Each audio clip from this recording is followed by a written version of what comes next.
কি করেছে আপনারা জানেন।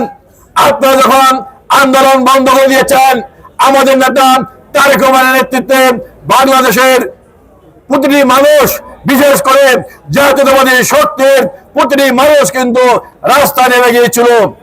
আমরা তারেক রহমানের নির্দেশে বাংলাদেশে এই ফ্যাসিস্ট সরকারের আন্দোলনের সময় আমরা কার্ফু ব্রেক করেছি, বিএনপি নেতাকর্মীরা সাধারণ জনগণকে নিয়ে।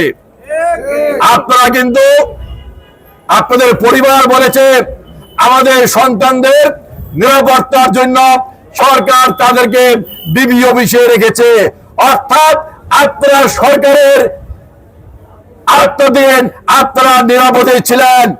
আর বিএনপির শীর্ষ নেতাদের, মহাসচিব সহ সকল শীর্ষ নেতাদের গ্রেপ্তার করা হয়েছিল, আমাদেরকেও গ্রেপ্তার করা হয়েছিল।